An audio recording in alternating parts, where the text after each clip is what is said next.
Welcome to Code Chrysalis Big MINICONF. We're taking a ride from Bitcoin to quantum computing.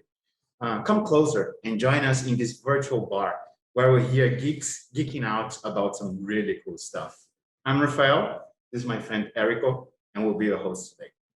皆さん、こんにちは。コードクリサリスのビッグミニコンフにご参加いただきありがとうございます。今日は日本語インマーシブクラス CCJ5 と英語インマーシブクラス CC20 の生徒によるテックトークをお届けします。本日の進行を務めさせていただく私たちの紹介させてください。私はエリコと申します。今日は私が日本語で、彼、ラファエルが英語で MC を務めていきたいと思いますので、どうぞよろしくお願いいたします。So this is the 8th week on a 12-week bootcamp, where in addition to the curriculum, students were asked to research and prepare a talk on a technical subject they're passionate about. And this is their presentation. We'll have six presenters and a half an hour break after the first three. Please enjoy. さて、彼らは12週間のイマーシブコースのちょうど8週目を終えたところで、このテックトークの準備はハードな授業の合間を縫って授業外の時間を使って準備をしてくれました。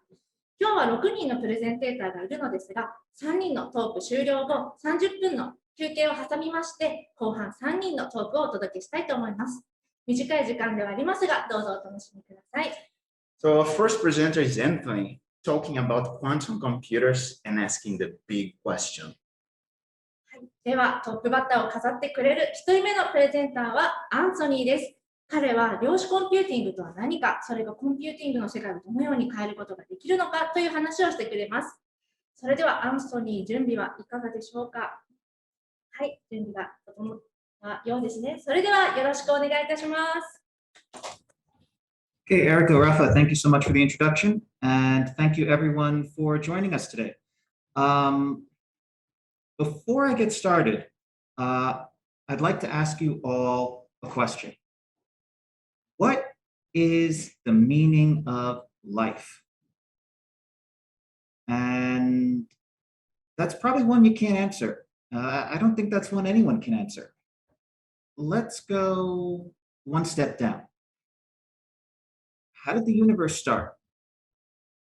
How does it work? How's the universe going to end?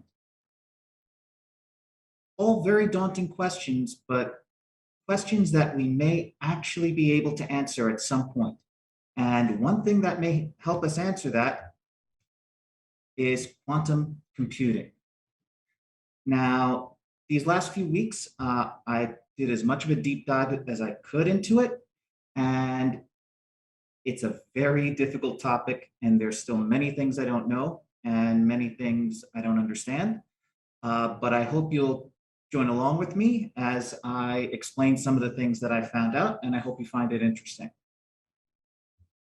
So before we get talking about quantum computers, let's talk a little bit about classical computers. So what exactly are classical computers? Well, classical computers are everything from some of the very first computers, big giant things the size of football fields, used to be programmed on cardboard punch cards. Then they eventually evolved into much more modern mainframes and servers. And of course, we have modern personal computers, gaming PCs and such. And even the very smartphone that most of us carry with us every single day is another example of a classical computer. So I'd like to briefly go over three things about classical computers that'll help us move into quantum computers and why they're different. So the first thing I'd like to talk about are bits. And bits are the smallest unit of storage that a classical computer uses. And traditionally, that's represented by either a 0 or a 1. 0 representing low or no voltage, and 1 representing presence of voltage. If it's easier to understand, you can also think of it as two sides of a coin. Next, let's talk about transistors. I'm sure many of you have heard this term, and all a transistor really is it's what allows the bit to switch from one state to another. And the easiest way to think about it is like a switch. So when the switch is in one position, the light is on. When the switch is in the other position, the light is off. Each state being unique, representing either 1 or 0. So when you have enough transistors, you can do things like addition. Once you can do addition, you can do things like multiplication. And once you can do multiplication, you can scale all the way up to processors. Now, some processors only have one core, and nowadays most have multiple cores. So what exactly does that mean? What that means is if you have a single core, that core can perform instructions on a set of data and come up with a result. And it can only do it one at a time. Now, what if you have 2 bits of data you want to execute instructions on? Well, you would either have to do this sequence 2 times, or if you had a multi-core machine with 2 cores, you could do both instructions on both sets of data at once. If you had 4 pieces of data you wanted to do instructions on, if you had enough cores, you could scale out. Now, as you can see, this scales very quickly, and if you have many, many things that you want to compute at the same time, it requires a tremendous amount of hardware. And that brings us into the topic of quantum computers. So did we just take some fancy sci-fi word, add it to a tech word, and hope it meant something? Well, not exactly. The term quantum computer actually comes from an idea by a man named Richard Feynman. Now, Richard Feynman was an American theoretical physicist. And among other things, he attempted to try to make a model or a simulation of quantum phenomenon and quantum mechanics using classical computers. However, he found that that was extremely difficult, and classical computers could not scale appropriately to handle the task. And the problem was that fundamentally, the way classical computers work are different from quantum mechanics. So as an example, let's say you want to simulate water pouring into the glass. And you're trying to simulate it using little balls. Now, the little balls can give you a close approximation to how the water flows, but because they're made up of different things, it's ultimately not going to be the same. So now, before we go into quantum computers, let's talk about 4 things very briefly in quantum mechanics that'll help us understand why quantum computers are so unique. And the first thing we're going to talk about is superposition.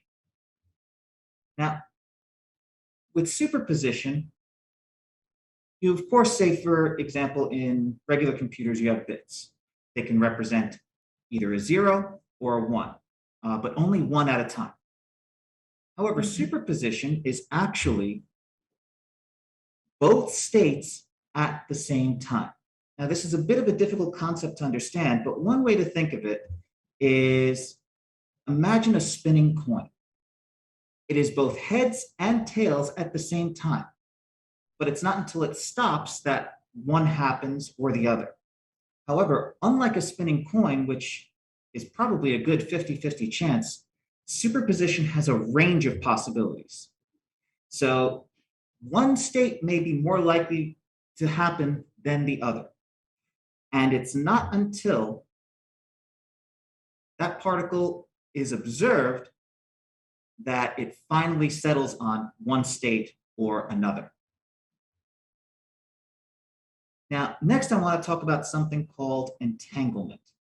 So entanglement is a phenomenon where 2 quantum particles are linked to each other, regardless of their distance. And why this link is so important is because when those 2 entangled particles are in superposition, something really interesting happens. Once you observe one particle and you see what it is, what state it comes to, it instantaneously, regardless of distance, collapses the state of the other particle, and by knowing the state of one, you know the state of the other. And if you have multiple particles all entangled together, if you have the state of one, you have this, you can probably extrapolate the state of all of them. Next, I want to talk about amplitude and interference. So amplitude, you can think of it as the height of a wave. And with interference, interference is a way you can manipulate that height. So for example, here on the left, if you have two waves that are in phase with each other, you get what's called a constructive interference, which causes an increase in the amplitude. However, on the right here, if you have two waves that are out of phase, you have destructive interference causing the amplitudes to shrink. And lastly, let's talk about qubits. So just like bits are the smallest unit of measurement for a classical computer, qubits are the smallest unit of measure for a quantum computer. So not only can they represent states like 0 and 1, but they can also represent that superposition state. And very often, in order to do this, a qubit will actually use some sort of subatomic particle. For example, in this case, a photon. However, you can also use other subatomic particles like electrons in an atom or the nucleus of an atom. Now, big burning question. Why does all this matter? Why do we need to develop qubits and understand quantum mechanics? What good is that going to do us? Well, let's take a look at how data is represented in bits versus qubits. So let's say we have 1 bit. This 1 bit is capable of representing one of 2 states, either 1 or 0, but it can only represent 1 at a time. A qubit, however, with that same single unit, can represent both 1 and 0 at the same time, thanks to superposition. Now, what if you have 2 bits? If you have 2 bits, that is capable of representing 4 possible states, 1, 1, 1, 0, 0, 1, or 0, 0, but it is only capable of representing 1 at a time.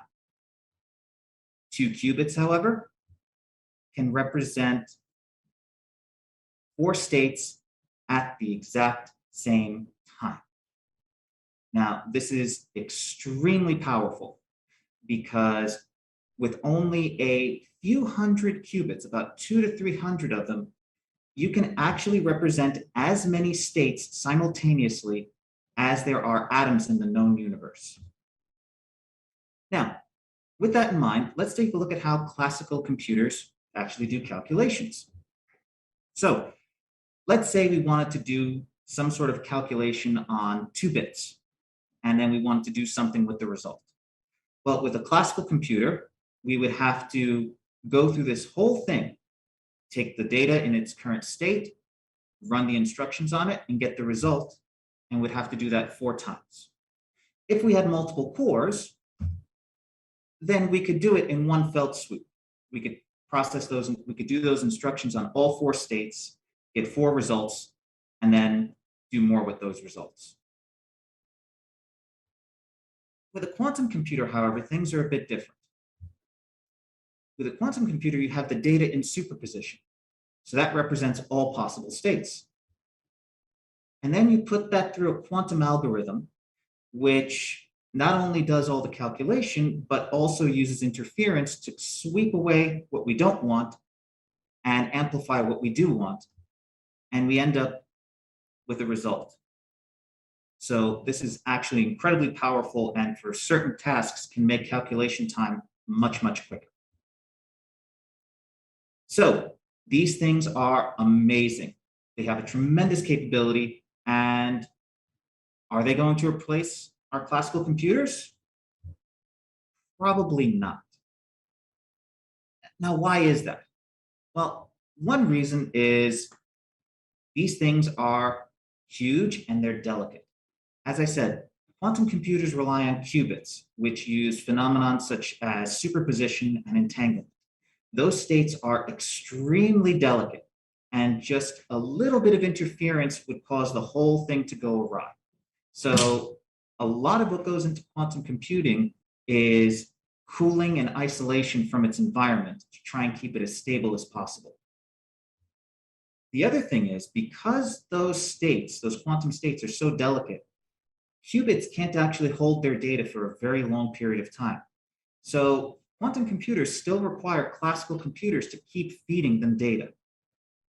Because of this, it's best not to think of quantum computers as a replacement for classical computers, but instead more of a specialized tool used for specific tasks, more akin to using a GPU or a graphics processor in a classical computer to improve the video output of your machine. So what are some potential uses for quantum computers? Well, one use is encryption. The current RSA encryption is quite powerful, and even a supercomputer would take a tremendous amount of time to crack one of these algorithms, so much so that it's not really practical. However, because of how quantum computers are potentially capable of running those calculations, it can do it in a fraction of the time.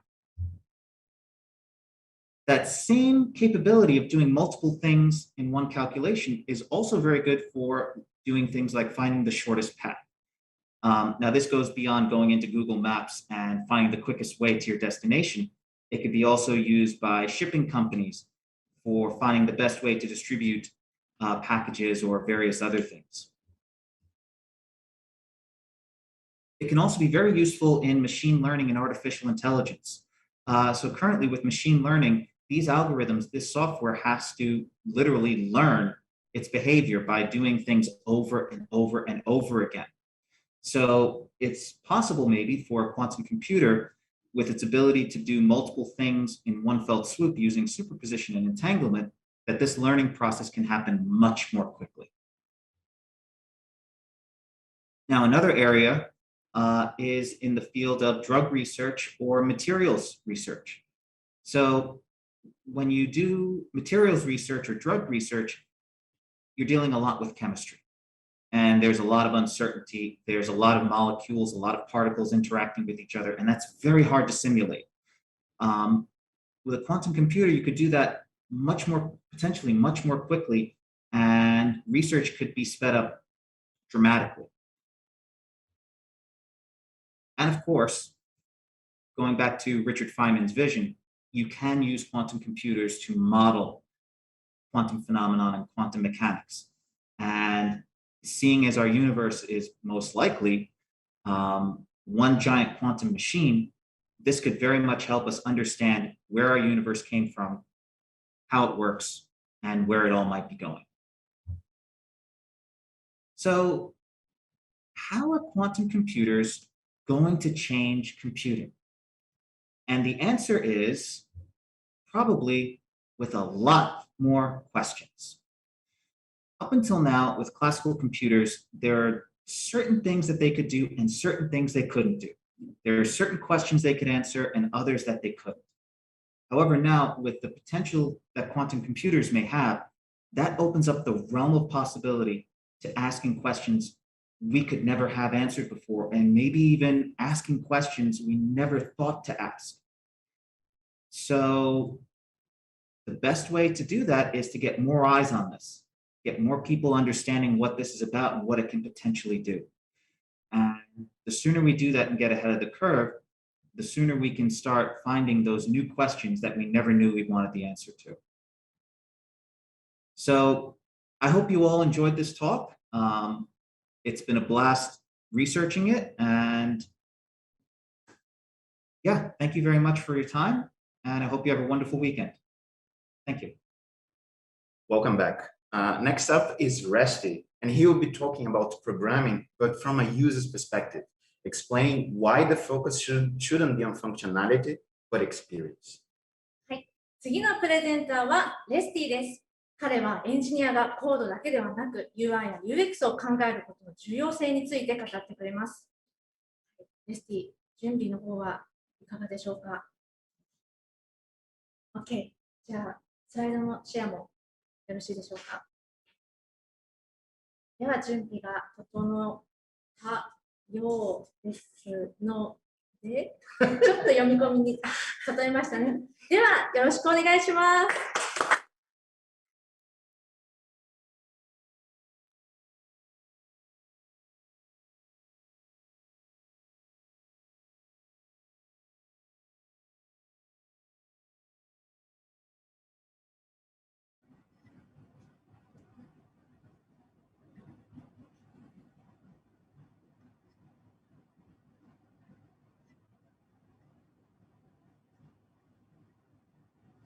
Sorry about that. So there is a Cold War, a certain degree of rivalry between developers or software engineers and designers. You hear questions like, whose job is more difficult? Who's right? Who's wrong? Who's more important? And the list goes on and on. So let me introduce you to the personalities involved in this Cold War. On the left is our designer. His slogan, developers should learn design. He could not understand why the developer would change his design without saying anything in the meeting. And he really hates it when developers talk to him as if he's a child. Now, on the right is our developer. She thinks that the designer is making her job more difficult by coming up with designs that users will not really pay attention to. Her slogan, designers should learn how to code. So how should designers and developers collaborate? Is talking frequently enough for good results? And what is the scope of design and what is the scope of development? These are some of the questions I hope to answer in this short presentation. Now, let us dig deeper into how some developers feel about some designers. Now, this video is from a guy who calls himself an ex-Google multimillionaire tech lead. He's got about 1 million subscribers. And let's hear what he's got to say about designers or web designers. The problem with UI designers is that there's no holistic thought behind a lot of this. Actually, for example, if you take a look at, say, material design or Apple's Cupertino design, the human interface guidelines, then that's actually a holistic design. And what the engineers can do is translate this design system into code. Like you could have a set of consistent colors, padding, text sizes, fonts, and all of this could just be translated into code such that you have this one cohesive system and design.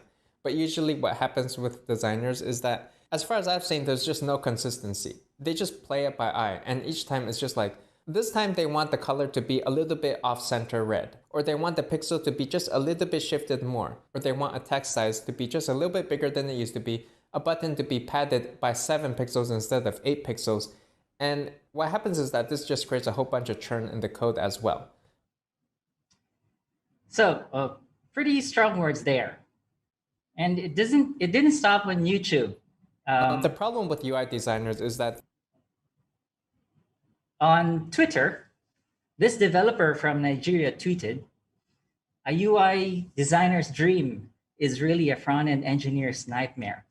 And this has gotten a couple of retweets. And here are some of the comments in the thread.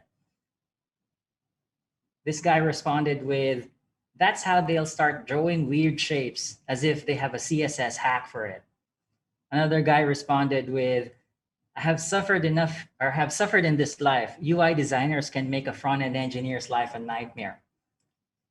And this guy said, if the shape becomes too complex, create an alternative and force them to accept it. Go kill yourself for UI, else they should code it themselves. I will always tell you from the very first time I see the UI. And this last one is my favorite. This guy just tweeted, these emoji knives. And this didn't stop on Twitter. They even went to TikTok for it. So on TikTok, there's this guy who posted this. He's a former Google AI employee and posted a short video or TikTok video on how he describes web designers.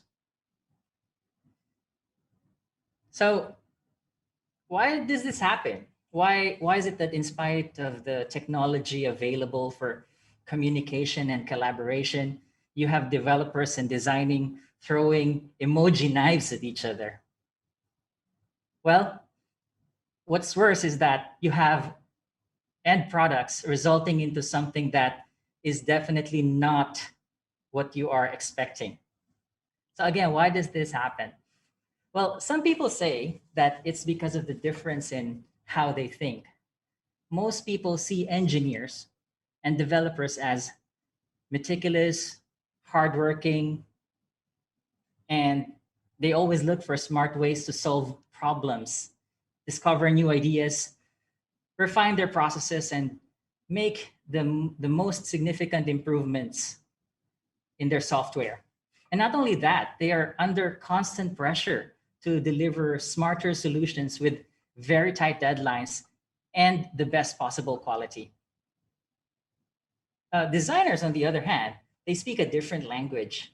For most people, they see designers as creative people that work in abstract, artistic ways, like a stereotypical classic art student. So there is that divide. And Anna Artiva from Medium, a product designer in Germany, illustrated that division over here. That design is on the left side of the brain, and coding is on the right side of the brain. And so it's so difficult to actually do both. But here are the facts. A team of neuroscientists found no proof that the left brain and the right brain theory is correct. So they did a research, and magnetic resonance imaging of about 1,000 people revealed that the human brain does not actually favor one side over the other. And in their study, they mentioned that although the function of the two sides of the brains are different, they work together and complement each other. So you don't use only one side of your brain at a time. In short, if you are a designer, it doesn't mean that you can't code. And if you are a developer, it doesn't mean that you cannot design. So for developers who are watching now, how good are your design skills? I prepared a short quiz for you to do a quick self-evaluation of your eye for design. Now, I will show the slides and the quizzes. I will give you 3 seconds to post your answer on the chat. If you're watching on YouTube or elsewhere, just type it in the chat. But my request is that do not post your answer until you see this, so that nobody can copy your answer. So if you're ready, here's the first quiz. Which design is most correct? 3, 2, 1. And that's your 3 seconds. Post your answers, please. And the correct answer is B. It's mostly because of the contrast. Let's look at the next quiz. Is the dot in the center of the rectangle? In 3, 2, 1. Time's up. The answer is no. It's just slightly off center. And your last quiz. Which one is the right color for the Coca-Cola logo? In 3, 2, 1. Time's up. And the answer is A. If you're interested, the code is, hex code is F40009 for designers and for developers to know. All right, so how did you do? How good are your design skills? What did you think about your design skills? I know those are just 3 questions, and it's not really a good measure, but that should give you an idea about your design skills. But you might be asking, who really cares? I mean, these are tiny details. Yes, you're absolutely right. These are tiny details, but if you put them together, it forms the bigger picture of the design. Let me share with you this website. What was your first impression about this website? And you can answer that within yourself. Now, what I actually showed you was a Photoshop. I Photoshopped the website of Suzanne Collins. And for those of you who do not know Suzanne Collins, she's a top 20 of the 20 richest authors in the world, according to wealthygorilla.com. And that was her website. This is her website. So don't feel bad about judging her website, because it's not just you. 75% of consumers admit to making judgments on the company's credibility based on the company's website design. And another research says that you only have 15 seconds to capture someone's attention on your website. If you haven't generated interest in 15 seconds, then you're probably going to have to say goodbye to the user. Now, to convince you more, I'd like to take you to Nissan.com. Have you ever been to Nissan.com? Well, let me show you what their website looks like. Okay, so I know this is not what you were expecting. Most people are expecting to find the homepage of Nissan Motors, which is this one. But if you go to Nissan.com, you're going to be taken to this website about computers. Now, if you're interested in purchasing a car from Nissan, you probably will not stay in this website unless you're really bored. And you're definitely going to leave right away. And I have data to back that up. According to Alexa, which is a website statistics website, the average visitor would only stay at Nissan.com for about 30 seconds and NissanUSA.com for about 4 minutes. So remember, 15 seconds is the magic number. But is design all about just looking pretty? Is it just all about visuals, looking good, and wowing the user? Well, Steve Jobs couldn't have said it better. He said, design is not just what it looks and feels like. Design is how it works. So that's why we always say, make it work, then make it pretty. But it would even be better if we aim to make it work and make it pretty. So kind of having these 2 goals equal or at the same time, not like just one or the other. And now this brings us back to the point, designers and developers must collaborate and not compete. But how do we exactly do that? How can we make them work together? Well, in an ideal world, designers should know how to code and developers should learn design. Because who could be more powerful than a developer who can design or a designer who can code?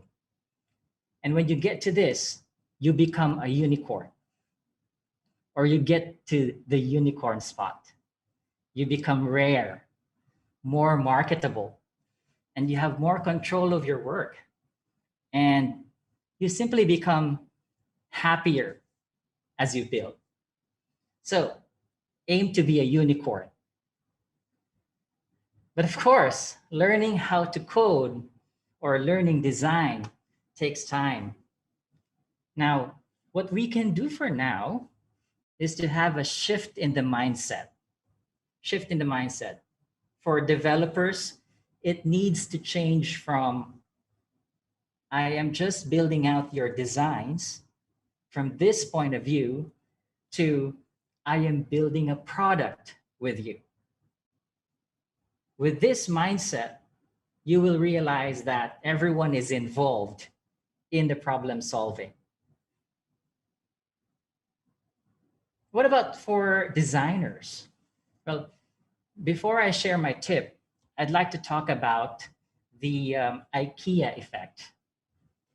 I hope everyone's familiar with IKEA. The IKEA effect simply means that people prefer things or products that they built or maybe partially built themselves. So designers should ask for developers' validation from the very first day, from day one. Now, by integrating developers on the design process and reflection, the designers are setting that tone that they are building the product with the developer. The developer is involved. It's also the developer's product, thus addressing the IKEA syndrome or the IKEA effect. And communication will be a lot more smoother. For both the developers and the designers, remember that empathy is sexy. Empathize when you want to request something. Empathize even when you disagree. And how do you do that? Well, ask questions, ask for feedback. And before you say something, listen to their reasons. Like, why is it too complicated for them to complete this button? Or why is it complicated for them to just copy what Instagram is doing? And never judge or assume. Have a discussion and not an argument. And remember, it's not about winning or losing. So designers should learn to code and developers should learn design. These are both valid arguments. But here's a better one. Developers and designers should learn empathy. And by doing so, you build better, if not super awesome products, happier end users, and you end up with a much more iterative, productive, and enjoyable way of working. Thank you very much for listening. Our next presenter is Miho. She will use Voiceflow and show you how you can program your Alexa. はい、それでは3時になりましたので、テックトーク後半戦に移りたいと思います。次のプレゼンターは美穂です。彼女はボイスフローを使ったアレクサスキルの作り方について話をしてくれます。それでは美穂、よろしくお願いします。Okay, hello everyone. My name is Miho. Today I'll be talking about making Alexa skill with Voiceflow. I hope you enjoy my presentation. So before going to the main topic, let me introduce myself quickly.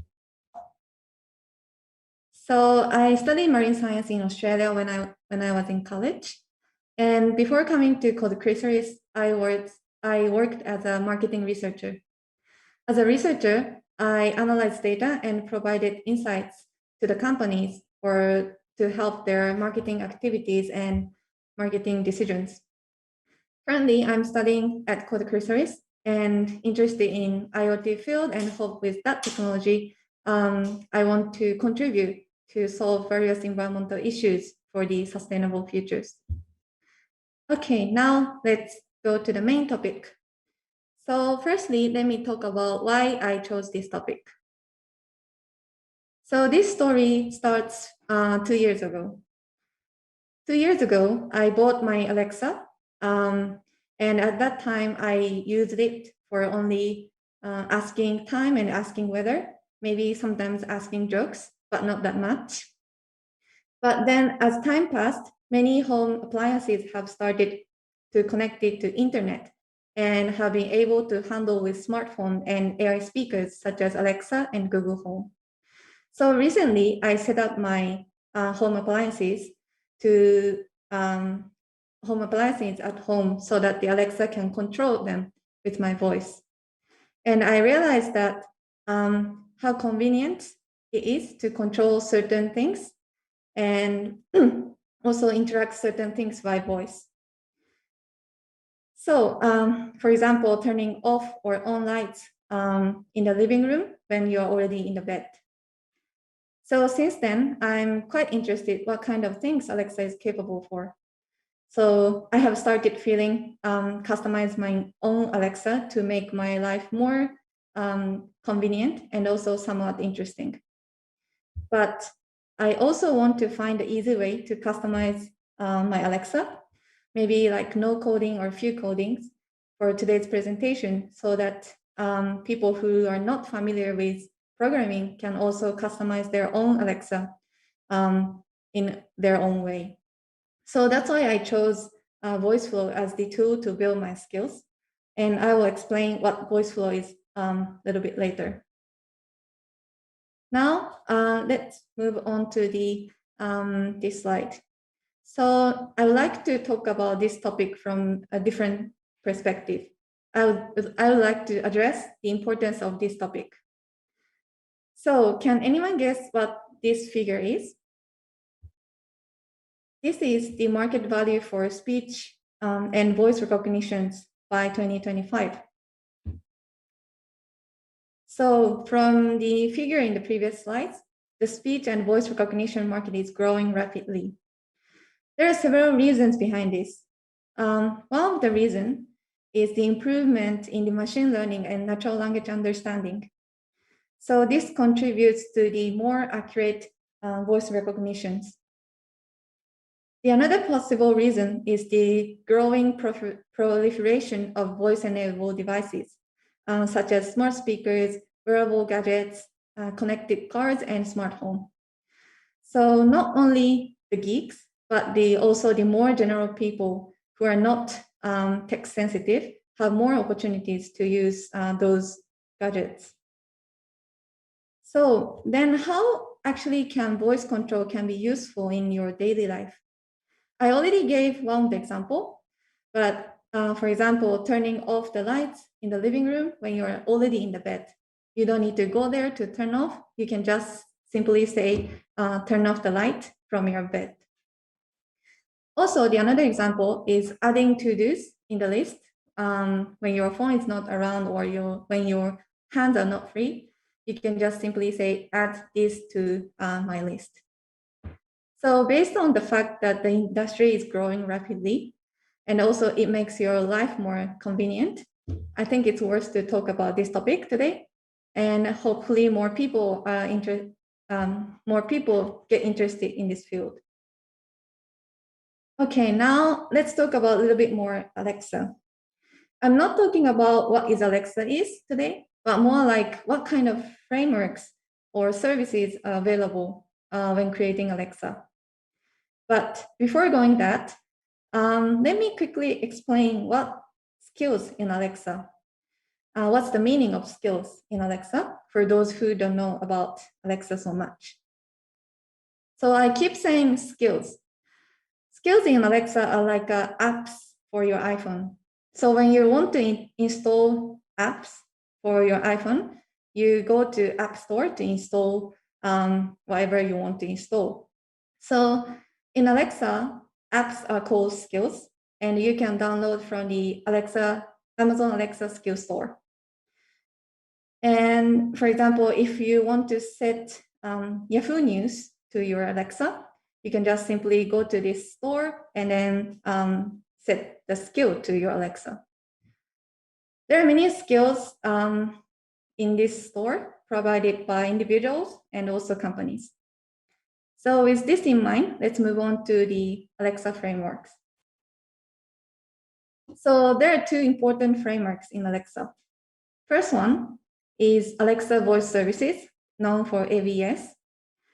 So this is how you add Alexa to how you add skills to Alexa to do physical or virtual things.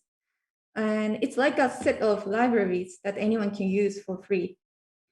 As I said, so you just need to add skills to Alexa and to let Alexa to do certain things such as turning on or off lights, or maybe ask today news from Yahoo. Then, so how you can build those skills? That's the today's main part, and it is Alexa Skills Kit, known for ASK. So it provides a kind of boilerplate or APIs, documentations, or tools to make it easy for people to creating Alexa skills. So basically, people use ASK to develop their own Alexa skills.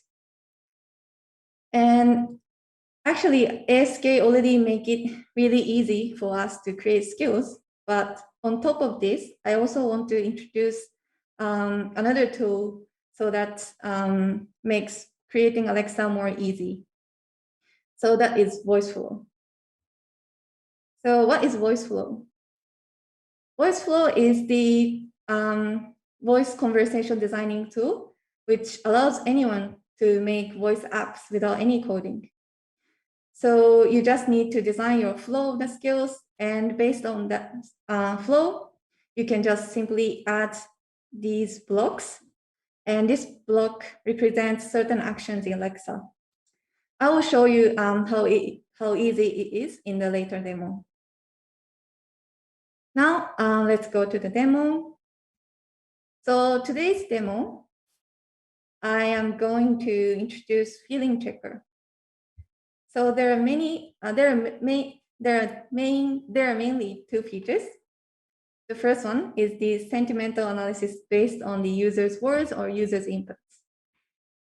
The other is giving you a daily motivational quote.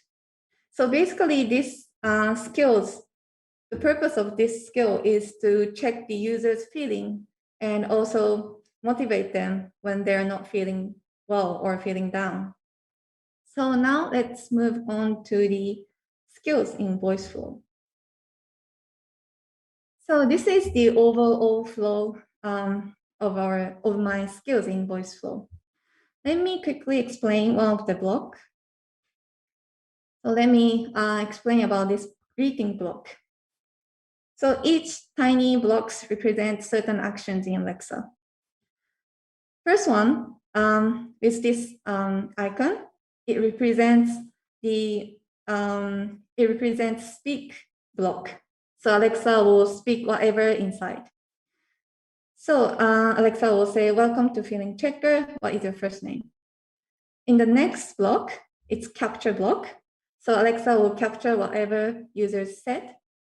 So since I asked what's your first name in the first block, so user is gonna say their first name. Let's say Miho this time. Then in the third block, Alexa actually can use the captured word from the second block in here, so the name part. So the Alexa is gonna say, "Hello, Miho. Feeling checker can analyze your current feeling, blah, blah, blah, blah, blah, blah." Then after this block, there is a condition block. So in the third block, in the end, I asked, which would you like to hear, today's feeling or today's quote? So user can actually choose which one they want to hear. If they choose today feeling, the flow goes up, and then otherwise the flow goes down. Let me go to the go up button. So if you go up, it's the today's feeling plus. Then Alexa is gonna ask you your feeling in short words. Then user is gonna speak what they're feeling right now, and then in the second block, Alexa will capture it. Then I will Alexa send the text to the machine learning to analyze the text to text for sentiment analysis. Then after that, once Alexa get the result, Alexa check the results if it's positive, negative, mixed, or neutral. Then based on that feeling, Alexa will do certain actions. I will show you later this. Let me go back to the beginning and let me explain the go down pattern. So if you go down, it's the today's code path. So Alexa is giving you a random code for a day. Okay, now let me do the testing so that you can actually see how Alexa will analyze your feeling. So to test, just simply press the test button, then just start the test. Welcome to Feeling Checker. What is your first name? This time, I'll say Miho. Hello, Miho. Feeling Checker can analyze your current feeling from your words. Also, it can give you today's quote to motivate you. Which would you like to hear, today's feeling or today's quote? Great. So maybe this time feeling. To choose it, you can just type, or you can click this feeling, or you can just put your voice. This time, I'm gonna just click feeling. Okay, tell me your feeling in short words. Okay, this time I'm gonna say something negative. Maybe I am so tired today. Okay, let's see. Based on what you have said, your feeling is negative right now. How about watching some movies to lift you up? My favorite one is the Powerpuff Girls. Have a nice day. Great. So this time, Alexa analyzed my feeling as negative. So that's why the flow goes to the negative path. Now let's look at the another pattern. So this time, I would say something more positive. Maybe I am so happy today. Let's see. Based on what you have said, your feeling is positive right now. Great. Keep it up. Have a nice day. So as you can see, this time, Alexa sees my feelings as positive. So the flow goes to the positive path. So as you can see, you can like customize how Alexa will behave based on the results. Now, lastly, let me show you the quote path as well. So in the greeting block, this time I'll choose the tell me quote. So Alexa is gonna give you a daily quote. Okay, here is your today's quote. Vulnerability is not winning or losing. It's having the courage to show up and be seen when we have no control over the outcome. Wow. Yeah. Have a nice day. So I use the external API to get a random quote for Alexa. Yeah, so that's it, my demo. Let me go back to the slide. Okay. So now let me quickly talk about what kind of technology I use to build these skills. First, as you can see, the main development taken place in Voiceflow, and actually there is no coding. I just arranged the block of actions to make the flow. Also, I use the code API for my daily code, and it's called daysetso. So this API gives you a random code for a day. Then for the sentiment analysis, I used Amazon Comprehend, and it is the natural language processing services that use machine learning to analyze and find the relationship in text. So basically, after the user gives the inputs to Alexa converts voice to text, and then Alexa sends that to the Amazon Comprehend for the analyzing. I also used API Gateway because I needed to trigger Amazon Comprehend from Voiceflow, so I needed to the endpoint. Also, I use AWS Lambda. I use it to set up the permission to execute Amazon Comprehend. And actually, I code a little bit here, but all I did is just to code the configuration to execute. Then after I made the skills in Voiceflow, I just upload it to Alexa by clicking one button, uploading to Alexa. Then now my Alexa at home can actually run these skills for me. Great. So as you can see, in Voiceflow, you don't need to code at all. But it's really easy. But I think some of you might think, oh, it's still easy. It's still difficult for me. Don't worry, there is an easier way. It's called Alexa Blueprints, and it gives you several types of templates. And all you need to do is to pick up the template that you want to use and fill in the blanks. Done. So maybe you can make your skills within 5 to 10 minutes. Just to know that since it uses template, the customization is limited compared to what I showed you in the demo. But I think it's really good start to make your own skills, your first own skills.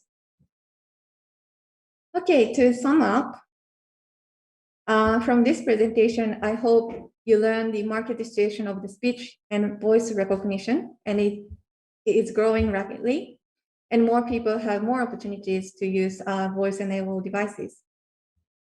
I also hope you learn how to make Alexa skills with Voiceflow and how easy it is, no coding. Yeah, that's all. Thanks for listening. If you have any questions, you can reach me out through GitHub or Twitter or LinkedIn. Thank you. Welcome back. The next presenter is Naoyuki. He will take a deep dive on JavaScript history and explain why we TypeScript. 次のプレゼンテーターは直行です。彼は TypeScript 導入、JavaScript から振り返る AltJS の歴史と題して、TypeScript がなぜ誕生したのか、なんでそんなに人気があるのかというのを JavaScript の歴史を交えながら話をしてくれます。はい、直行さん、準備の方はいかがでしょうか。ちょっと今準備中ですね。はい。JavaScript の歴史を交えながらっていうところがなかなか面白そうな感じですが、はい、では準備が整ったようなので、それではよろしくお願いします。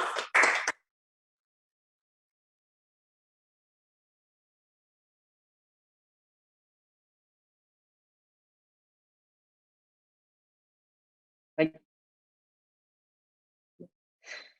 はい、お待たせしました。それでは、TypeScript 導入、JavaScript から振り返る AltJS の歴史についてお話ししたいと思います。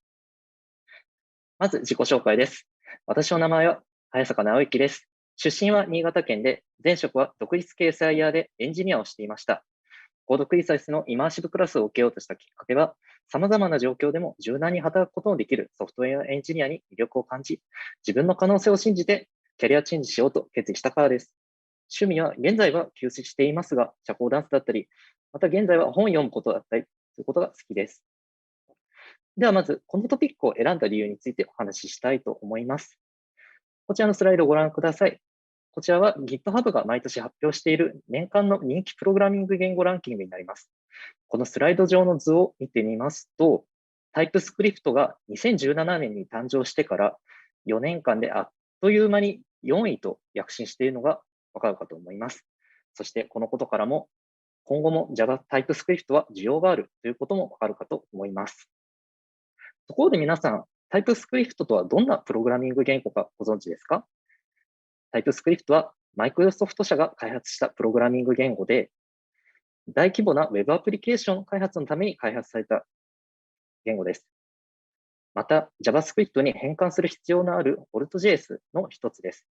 後ほどまた説明しますが、AltJS とは Alternative JavaScript の略で、大体 JavaScript 言語のことを言います。AltJS を利用するメリットとしては、JavaScript で記述するよりも少ないコード量にすることができるため、コードの可読性や保守性を高めるといったことができます。AltJS は他にも、例えばコーヒースクリプトや Dart といったプログラミング言語が存在します。要するに TypeScript とは何なのか、簡単に言うと、JavaScript の超進化版となります。どういうことかと言いますと、TypeScript は JavaScript のいい点を残しつつ、使いにくい点を修正したプログラミング言語です。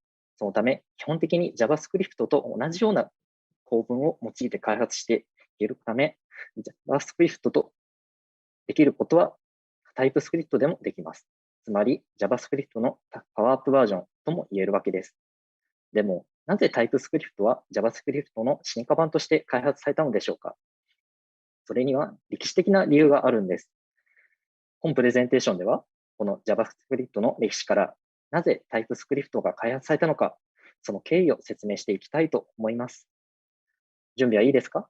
さあ、一緒に JavaScript の歴史を覗いてみましょう。ではまず、ここから JavaScript から TypeScript が開発されるまでの歴史についてお話ししたいと思います。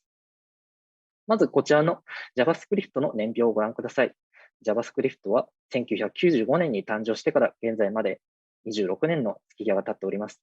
今回お話しする内容は、TypeScript がどのようにして誕生したのかについてですが、これについて話すには JavaScript のこれまでの経緯を話す必要があります。そのため少し昔話となりますが、そのあたりについてどうかご了承ください。ではまず1990年代後半から話をしたいと思います。JavaScript の誕生は1995年、ネットスケープ社が当時最も流行していたウェブブラウザであるネットスケープナビゲーターに搭載したのが始まりです。当時、Windows で有名なマイクロソフト社が開発したインターネットエクスプローラーも普及しており、この2つのブラウザ間で熾烈な競争、対立が起こっていました。この両者の対立を後にブラウザ戦争と呼びます。では、そのブラウザ戦争の背景で一体何が行われていたのでしょうか？当時、熾烈な争いをしていたネットスケープナビゲーターは、テクノロジーに JavaScript と Java を搭載していましたが、インターネットエクスプローラーでは、マイクロソフト社が JavaScript と互換性のある JScript なるものを開発し、これを搭載していました。つまり、Web ブラウザごとに違う仕様の JavaScript が搭載されていたというわけです。この問題は開発者側からすれば非常に面倒な問題となりました。そしてこの問題の解決策として JavaScript のメイン機能を標準化しようとした言語である ECMAScript が開発されることとなりました。これ以降はこの ECMAScript が JavaScript の標準規格として採用されるようになったのです。ちなみにここで軽く紹介すると、ECMAScript とはあくまで JavaScript のメイン機能のみの使用だけを定義した言語であり、JavaScript はそのメイン機能以外の各ブラウザごとの機能を搭載したもののことを言います。しかし、この ECMAScript が開発されたタイミングで、JavaScript はいわゆる暗黒時代に突入します。というのも、当時の JavaScript にはアニメーションも盛り込まれていたのですが、このアニメーションを無駄に利用したサイトが増えたり、同時に JavaScript のセキュリティの脆弱性を利用したウイルスが蔓延したり、また、アニメーションで JavaScript に代わるフラッシュという技術が台頭したことが影響し、JavaScript の利用者がどんどん減ることとなったのです。ちなみにフラッシュは2000年代前半の当時の Adobe Systems 社で、現在の Adobe 社が開発したソフトのことで、当時のウェブ業界では当たり前となっていた技術です。ただ、開発者の中には次のような意見も出てきました。大規模な Web アプリケーションが JavaScript で開発できたらいいなと。そんな中、JavaScript がピンチになっているときに救世主として現れたのが AJAX です。この AJAX とは Asynchronous JavaScript XML の略称で、DOM や XML、JavaScript といった既存の技術を組み合わせています。この AJAX を簡単に話すと、ボタンクリックなしでデータを取得することができる技術のことを指します。では、この AJAX が当時どのくらい画期的だったのか、私たちがよく使う Google マップを使って AJAX がある場合とない場合のマップの違いを見てみましょう。左側にある AJAX を使っていない Google マップを見てみましょう。こちら少し分かりにくいかもしれませんが、検索窓に検索窓に探したい場所を入力して、エンターを押すとページが再読み込みされて、画面全体が一瞬真っ白になった後に検索した場所が表示されます。これを同期通信といい、いちいちページ全体を一から作成して表示されているため、どうしても表示に時間がかかってしまいます。しかし、右側の AJAX を使った Google マップでは、探したい場所をカーソルで移動すると、ページの一部だけしか表示されていませんが、検索機能は使えていますよね。これを非同期通信といい、見たい場所をカーソルで移動すると、ページの再読み込みすることなく、移動先の地図を表示されます。こちらの方は、ページの読み込みの時間も少なく、直感的に操作ができてより快適だということが理解できるでしょうか。つまり、2000年代中盤から後半にかけて起きたこととしては、2005年に Google マップが誕生されたことによって JavaScript が評価されるようになり、JavaScript による大規模な Web アプリケーション開発が進んだということになります。しかし、JavaScript による Web アプリケーションの大規模開発が進めについて、次のような問題が起きるようになってきました。1つ目が、クラスの概念がない。2つ目が、名前空間の概念がない。3つ目が、型チェック機能がない。最後に、動的片付けのためバグが発生しやすいといったものです。もともと JavaScript は大規模開発用に開発された言語ではなかったため、このタイミングでいずれ直面するであろう、これらの問題に直面してしまったというわけです。そこで JavaScript を生んだネットスケープ社は、これらの問題を解決すべく、ECMAScript のバージョン4、ES4 でこれらの機能を一気に実装しようと、各ブラウザベンダーに提案したのです。ところが全く JavaScript はアップデートされませんでした。どういうことでしょうか。ここで一旦 ECMAScript について軽くおさらいしましょう。ECMAScript とは JavaScript のメイン機能のみの使用だけを定義した言語であり、JavaScript はそのメイン機能以外の各ブラウザごとの機能を搭載したものと言います。つまり、大規模開発用の影響で発生したこれらの問題というのは、ECMAScript で新しく搭載されなければ、必然と JavaScript にも搭載されないという仕組みになるのです。では、ECMAScript のバージョン一覧表を見てみましょう。1999年12月の ES3 から2009年12月の ES5 まで10年間で更新されていませんよね。この ES4 ですが、主要なブラウザベンダー間で意見が対立し、最終的にはこの ES4 というものが破棄されてしまったのです。これが JavaScript がずっと更新されなかった理由となります。ここで現状をおさらいすると、JavaScript で大規模開発がしたいけど、全く JavaScript がアップデートされないという状態に陥ってしまいます。さて、開発者たちはどうしようかと困ってしまいました。そこで開発者たちはひらめきました。そうだ、JavaScript に欲しい機能を追加した新しい言語を自分たちで作ればいいのでは。どういうことかと言いますと、基本的には Web ブラウザは JavaScript を実行しないと動きません。そのため、JavaScript に欲しい機能を搭載した言語を自分たちで開発し、それらを JavaScript に変換して実行しようという仕組みになります。また、これらの JavaScript に変換して動作させるプログラミング言語のことを AltJS と呼びます。こうして、ついに TypeScript が2012年に誕生しました。TypeScript の特徴については、ここではさらっと話す程度にしますが、まずは JavaScript の上位互換、次にモジュール性の搭載、最後に型定義の搭載となります。要するに、JavaScript の超進化版と表現することができるというわけです。いかがだったでしょうか。ここまで駆け足で JavaScript の歴史について紹介してきましたが、JavaScript が誕生してから TypeScript が誕生するまでに何が起きていたのか理解していただけたでしょうか。では次のスライドから実際に TypeScript について学んでいきたいと思います。さあ、ここからは実際に TypeScript の方を触れてみましょう。今回は超入門ということなので、最低限の部分しか触れませんが、それでも TypeScript というものがどういった言語なのかイメージできると思います。それでは次のスライドに進みましょう。まず、TypeScript について学習する前に、TypeScript から JavaScript へ変換する方法についてお話ししたいと思います。ここで確認になりますが、TypeScript 等のいわゆる AltJS は、自身を JavaScript に一旦変換しないと Web ブラウザを動かすことができませんでした。そのため、まずは TypeScript を JavaScript に変換、つまりコンパイルしなければなりません。スライドの絵でいうところの、この黄色い矢印の箇所になります。変換する方法はさほど難しくありません。Mac ユーザーであればターミナル、Windows ユーザーであればコマンドプロンプトで tsc コマンドを実行するだけで大丈夫です。詳しい説明はここでは省略したいと思います。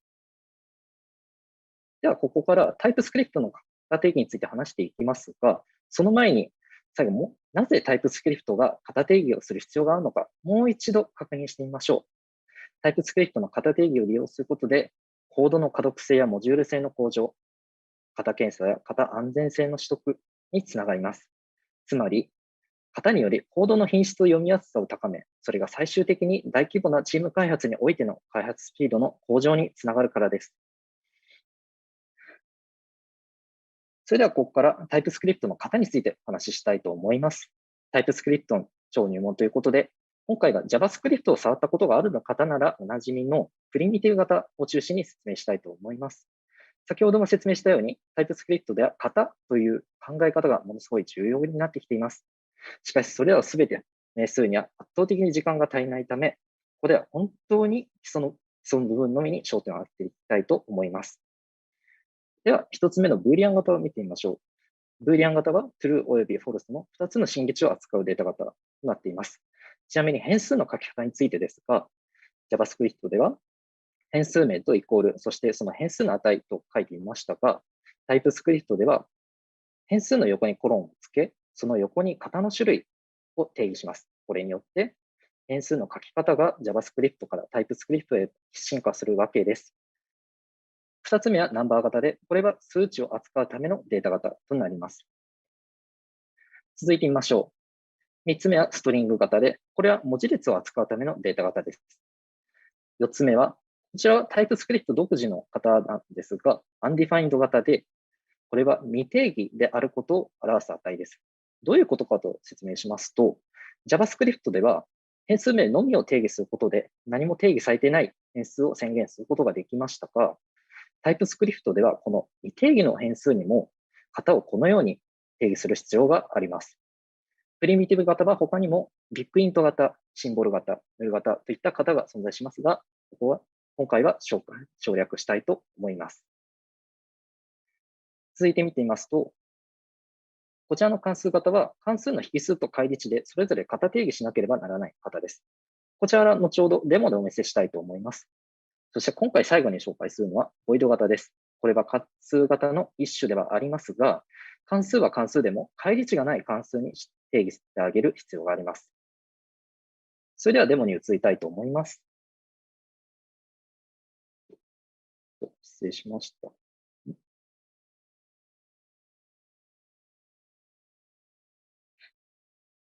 今回のデモでは、このエディターの中にある index.js の関数の TypeScript に書き直したいと思います。では行きましょう。まず、拡張子が TypeScript のファイルを用意するところですが、今回はエディターの index.js の拡張子をそのまま TypeScript に書き直しましょう。なので、ここで index.js とします。そうすると、このアド関数の中にこのようなメッセージが表示されました。これは TypeScript が関数の引数に型を定義しておらず、TypeScript が自動でこの仮引数の型をこちらに問いかけているのです。このように開発中でも TypeScript が自動でコードの型をチェックしたりすることで、たとえエラー箇所があったとしても私たちにそれを教えてくれるのです。これらの機能、とても素晴らしいですよね。では実際にこのアド関数を書き直してみましょう。今回このアド関数の仕様としては、仮引数の A と B はナンバー型で、返り値にこの A と B を足した結果が返されることを期待しています。そのため、この仮引数 A のところに A コロンのナンバー、そして引数 B の横にコロンのナンバーとします。関数型はこの返り値の方にも型を定義しなければならないので、これナンバーとしてあげます。さあ、ここでアド関数は無事 TypeScript 用に変換することができたので、実際にこちらを JavaScript 用にコンパイルしてみましょう。こちらターミナルの方で tsc コマンドを入力します。tsc.index.ts。では実行してみましょう。そうすると、こちら Explorer の方で index.js が表示されました。ではこちら index 先ほど作ったTypeScript のファイルと比較してみましょう。較してみますと、アド関数で、先ほど TypeScript のファイルに変換する前の状態とほぼ変わらない状態でコンパイルされていますよね。今回はそのコンパイル、このファイルのコンパイルの方でデモは終了したいと思います。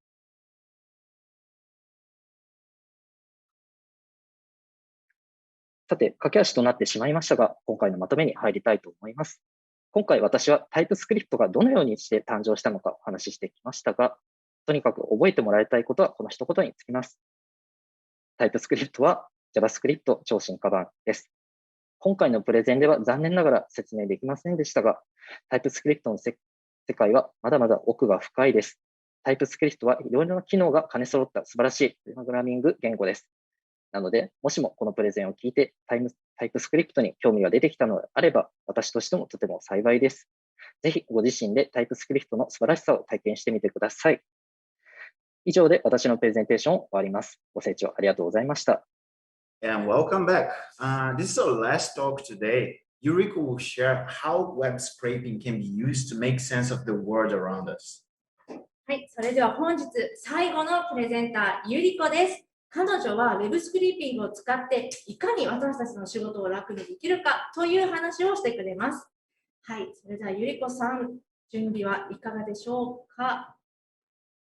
どうでしょうか？準備の方、ね、今、準備中ですね。はい。それでは、スライドのシェアしていただいて、ミーティングの話ということで、はい。それでは、ゆりこさん、よろしくお願いします。Okay, so good afternoon, everyone. My name is Yuriko, and today I'd like to talk about web scraping. So in 2015, Twitter lost $8 billion in just a few hours. And this was actually caused by web scraping.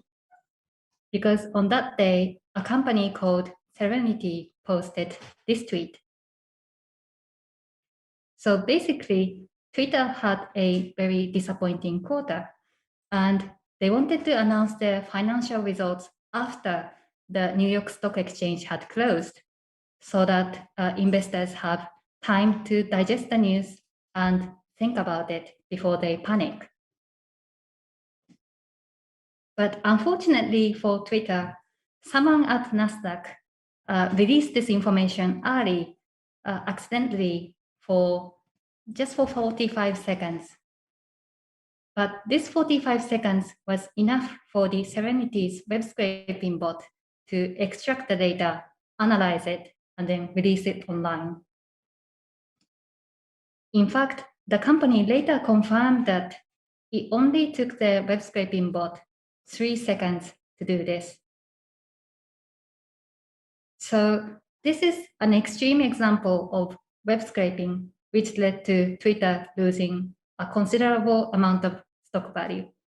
But however, nonetheless, this demonstrates that web scraping with this speed and automation can be a powerful tool. So let's learn more about web scraping today. So here's today's agenda. Are we ready? Let's get started. So what is web scraping? Web scraping is nothing more than a method or technique of extracting data from websites. But instead of you manually going to those websites, it automates the process so that you don't have to copy and paste endlessly. We are actually surrounded by web scraping bots. And the most straightforward example you could say are search engines like Google and Yahoo. Their web crawling bots jump from one website to another, scraping necessary information, and then use them for them to index and rank.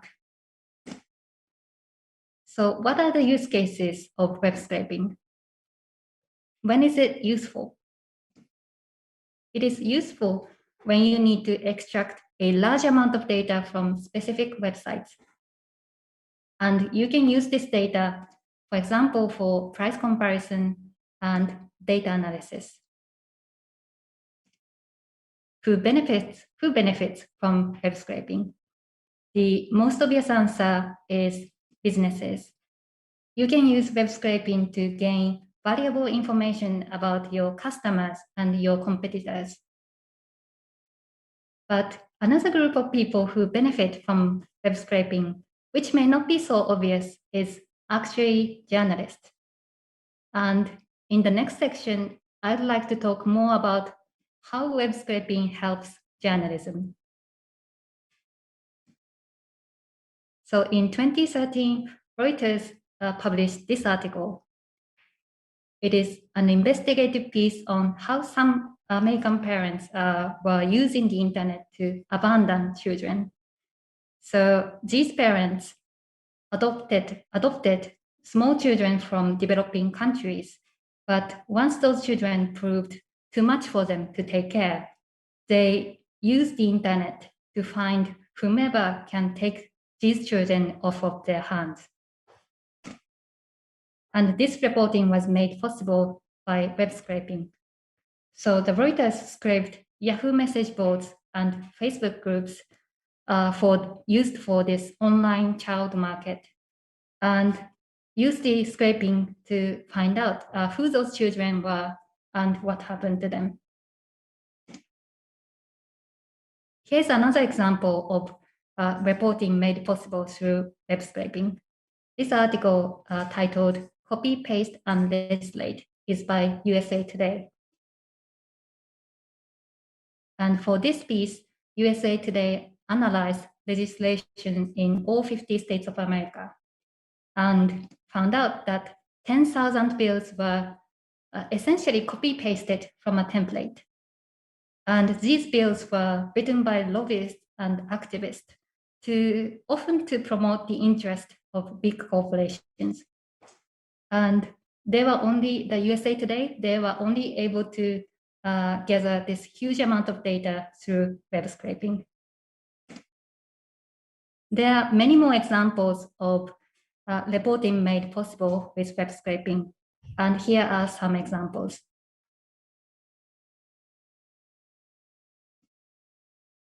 So now that we saw how useful web scraping can be, let's see web scraping in action. So for this demonstration, I took an inspiration from this article by Nikkei Business. This is a very interesting article which analyzed all the questions being asked at the National Diet of Japan, and to find out how many of those questions were useless and how many of the answers were dishonest. So for this demonstration, let's do something similar. So this is the website we are going to scrape today. It is a list of questions asked at the House of Representatives of Japan, and it has all the list of questions and then detailed answers. And this is actually a perfect example of where web scraping can be helpful, because this data is not structured in a way that you'd want. Here's what I mean. So this cell, or this column, I should say, contains the titles for the questions. But to get the actual detail of this question, you need to click this button. And here's the actual question here. And to get the answer, you need to go back and then click this button to get the answers. So you can probably imagine if you were a journalist or researchers who has to collect all this information, and there are hundreds of questions here, it's going to take you a lot of time. First, you need to copy paste the title for the question, and then you need to go to the question detail page and then copy paste the question. And then you need to go back and do the same thing with the answer. So you can imagine it's going to be extremely tedious to do this by hand, and you don't want to do this. But with web scraping, this can be done in just a few minutes. Let's demonstrate. So here's the code for scraping this site.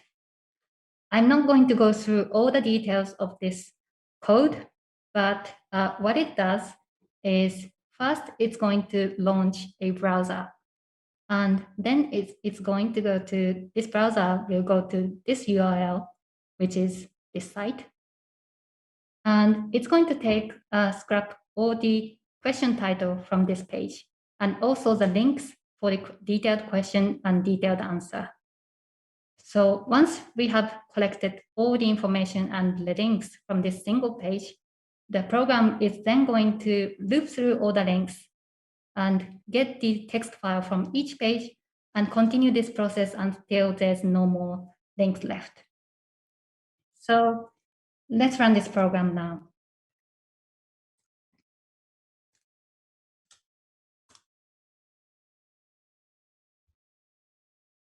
Now we can see the browser is launched and it's jumping from the question page to answer and then repeating this process. Okay, and if we go back to the program, we can see the actual text content we got from this web scraper. For this demonstration, I set the question, only limited the web scraping to the first 3 questions because I don't want to send unnecessary requests, but hopefully you can already see how fast this is compared with you doing it by your hand. And once we have this data, we can write it to CSV file and then export it to format like Excel or spreadsheet. And you can do all sorts of analysis with this data. For this demonstration, I actually extracted all the answers from the government regarding Tokyo Olympics and run the answers through text mining to see what kind of keyword came up. And here's the result. So the most significant keyword that came up was kakawaru, which just means regarding. So that's not surprising. But the second most significant word or keyword was sashihikaeru, which means I prefer not to answer that question. So I kind of found that interesting. So now that we saw web scraping in action, let's look at some of the tools you can use for web scraping in Node.js. But before I name any of these specific tools, I would like to break down the process of web scraping in steps. So the first thing you're going to do is to retrieve HTML data of the website. And once you have the HTML, you're going to parse it to get the exact data you want. After that, you're going to store the information and then repeat this process if it's necessary. So if there are multiple pages or multiple websites that you need to scrape. So from this, you can see the first step is to get HTML content of the page. And there are many ways to do this and many libraries you can use. One of them is Axios. This is a Node.js library which allows you to make HTTP requests.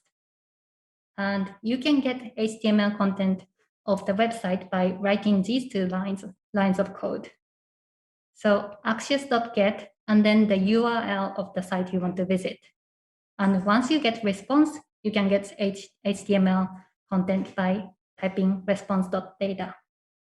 So the upside of doing something like Axios or any other libraries which allows you to make HTTP requests is that it's very easy to use and it's very fast. But the downside with Axios and other tools are that it doesn't work with all kinds of websites.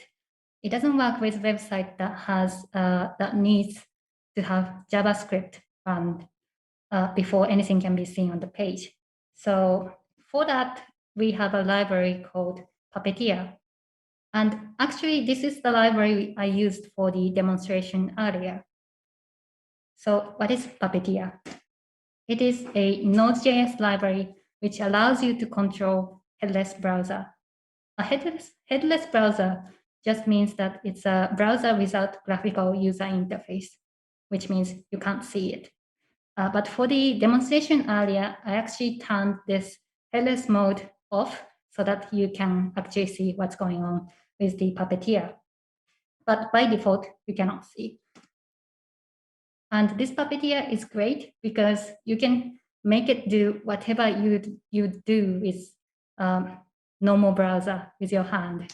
So for example, you can make prettiER click on a specific page, and you can also make it do form inputs. So you can use it to log into a specific page if it's necessary. So we know more about web scraping, and we know the tools for web scraping. But before we get too excited, let's look at some of the things we need to be aware of before we start web scraping. So the first thing you want to do is to check if public API is available for the site you want to scrape. Because setting up web scraping can be time-consuming depending on the structure of the website. And you don't want to do this if there's already a public API available. And if the public API does not provide the exact data that you want, you could always consider contributing. So say that there's no API available and you want to web scrape. The first thing you need to do is to check the terms and conditions of the website, and to see if the website allows web scraping or not. And for this, you can also check a text file called robots.txt. This is a text file which defines rules for web scraping bots. And you can get this robots.txt by going to a base URL of the site you want to visit, and then add /robots.txt. So this is an example of robots.txt by Facebook. And here we can see it says collection of data on Facebook through automated means is prohibited unless you have express written permission from Facebook. So you can see web scraping with Facebook is not allowed, which makes sense considering the amount of personal data Facebook has. So one last thing you need to be careful of before when you web scrape is that you shouldn't overload the server with too many requests. And here, you also want to follow the guideline set by the site owner. And even if there is no guideline, it is always a good idea to set delays to your request so that you don't overwhelm the server. So you want to make your program wait a few seconds before moving from one page to another. So in conclusion, throughout this presentation and demonstration, I have demonstrated that web scraping can have a great impact on your life and sometimes on society if it's used correctly. So be polite and happy web scraping. And thank you very much for listening. If you enjoyed the talks, reach out to the students, contact us on social media, and let's build good stuff together. The students will be building their biggest project starting Monday and present to you on July 29th. Save the day and have a good weekend. はい、ゆりこ楽しいテックトークありがとうございました。これにて本日のイベントは終了になります。本日はコードクリサリスのビッグミニコンフにご参加いただきありがとうございました。そして今日の日のために素晴らしいテックトークの準備をしてくれた生徒の皆さん、本当にお疲れ様でした。彼らはあさって月曜日からいよいよ最後のプロジェクトが始まります。CCJ5 の日本語イマーシブの生徒と CC20 の英語イマーシブの生徒が共に協力し合い、約4週間かけてゼロからプロダクトを作ります。このプロジェクトの最終発表会であるデモデーが今、スライドに表示されていると思いますが、7月29日木曜日の夜7時30分から開催されますので、ぜひ彼らの1ヶ月での成長を見届けたいという方は、ぜひこの時間、この日を空けといていただければ幸いです。それでは皆さん、また次回のこのデモデーでお会いしましょう。素敵な週末をお過ごしください。さようなら。